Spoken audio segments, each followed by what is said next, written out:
ಕೆಂಪೇಗೌಡ ಏರ್ಪೋರ್ಟ್ನಲ್ಲಿ 20 ಕೋಟಿ ರೂಪಾಯಿ ಮೌಲ್ಯದ ಕೊಕೈನ್ ಜಪ್ತಿ. ಏರ್ಪೋರ್ಟ್ ಕಸ್ಟಮ್ಸ್ ಅಧಿಕಾರಿಗಳ ಕಾರ್ಯಾಚರಣೆ. ನಮಸ್ತೆ, ಕರ್ನಾಟಕ ಟಿವಿಗೆ ಸ್ವಾಗತ. ನಾನು ಕಾವ್ಯ ಹೆಗ್ಡೆ.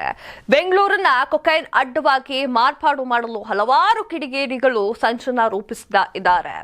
ಬೆಂಗಳೂರಿನ ಅಂತಾರಾಷ್ಟ್ರೀಯ ವಿಮಾನ ನಿಲ್ದಾಣದಲ್ಲಿ 20 ಕೋಟಿಗೂ ಅಧಿಕ ಬೆಲೆ ಬಾಳುವ ಕೊಕೈನ್ ಅನ್ನ ವಿದೇಶಿಯೊಬ್ಬನು ಸಾಗಿಸ್ತಾ ಇದ್ದ. ಹಾಗಾದ್ರೆ ಆ ಕೊಕೈನ್ ಯಾರಿಗೆ ಸೇರಿದ್ದು, ಎಲ್ಲಿಂದ ಬಂದಿದ್ದು ಅನ್ನೋದ್ರ ಬಗ್ಗೆ ಸಂಕ್ಷಿಪ್ತ ಮಾಹಿತಿ ಇಲ್ಲಿದೆ ನೋಡಿ.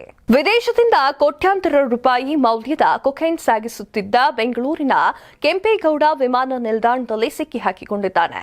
ಏರ್ಫೋರ್ಸ್ ಕಸ್ಟಮ್ಸ್ ಅಧಿಕಾರಿಗಳು ಕಾರ್ಯಾಚರಣೆಯ ವೇಳೆ ಬರೋಬ್ಬರಿ 20 ಕೋಟಿ ರೂಪಾಯಿ ಮೌಲ್ಯದ 2 ಕೆಜಿ ಕೊಕೈನ್ ಪತ್ತೆಯಾಗಿದೆ. ಬೆಂಗಳೂರಿನ ಕೆಂಪೇಗೌಡ ವಿಮಾನ ನಿಲ್ದಾಣದ ಕಸ್ಟಮ್ಸ್ ಅಧಿಕಾರಿಗಳು ಭರ್ಜರಿ ಕಾರ್ಯಾಚರಣೆಯನ್ನ ನಡೆಸಿದ್ದು, ವಿದೇಶದಿಂದ ಸಾಗಿಸುತ್ತಿದ್ದ ಕೋಟ್ಯಾಂತರ ರೂಪಾಯಿ ಮೌಲ್ಯದ ಕೊಕೈನ್ ಜಪ್ತಿಯಾಗಿದೆ. ಎಥಿಯೋಪಿಯಾದಿಂದ ಕ್ಯಾಪ್ಸೂಲ್ಸ್ಗಳ ರೂಪದಲ್ಲಿ 2 ಕೆಜಿ ಕೊಕೈನ್ ಅನ್ನ ಸಾಗಿಸುತ್ತಿದ್ದ ವಿದೇಶಿ ಪ್ರಜೆ ಕೆಂಪೇಗೌಡ ಏರ್ಫೋರ್ಸ್ನಲ್ಲಿ ಸಿಕ್ಕಿ ಹಾಕಿಕೊಂಡಿದ್ದಾನೆ. ಬಂಧಿತನಿಂದ 20 ಕೋಟಿ ರೂಪಾಯಿ ಮೌಲ್ಯದ 2 ಕೆಜಿ ಕೊಕೈನ್ ಡ್ರಗ್ಸ್ ವಶಕ್ಕೆ ಪಡೆದುಕೊಂಡಿದ್ದಾರೆ. ಅಧೀಸ್ ಅಬಾಬಿದಿಂದ ಎಥಿಯೋಪಿಯಾದ ಏರ್ಲೈನ್ಸ್ಗಳಲ್ಲಿ ಬಂಧಿಯಾಗಿದ್ದ ಆರೋಪಿ ಡ್ರಗ್ಸ್ ತುಂಬಿದ್ದ ಕ್ಯಾಪ್ಸೂಲ್ಗಳನ್ನ ನುಂಗಿಕೊಂಡು ಸಾಗಿಸುತ್ತಿದ್ದ.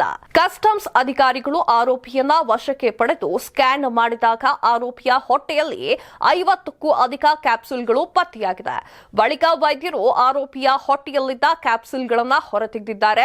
ಸದ್ಯ ಆರೋಪಿಯನ್ನ ತೀವ್ರ ವಿಚಾರಣೆಗೆ ಒಳಪಡಿಸಿದ್ದು, ಯಾರಿಂದ ಪಡೆದುಕೊಂಡು ಎಲ್ಲಿಗೆ ಕೊಂಡೊಯ್ಯುತ್ತಿದ್ದ ಎನ್ನುವ ಮಾಹಿತಿಯನ್ನ ಕಲೆ ಹಾಕ್ತಾ ಇದ್ದಾರೆ. ಅದೆಷ್ಟೋ ಹೊತ್ತಿನ ಸುದ್ದಿ. ಮತ್ತಷ್ಟು ಸುದ್ದಿಗಳಿಗಾಗಿ ನೋಡ್ತಾ ಇರಿ ಕರ್ನಾಟಕ ಟಿವಿ. ಇದು ಕನ್ನಡಿಗರ ಧ್ವನಿ.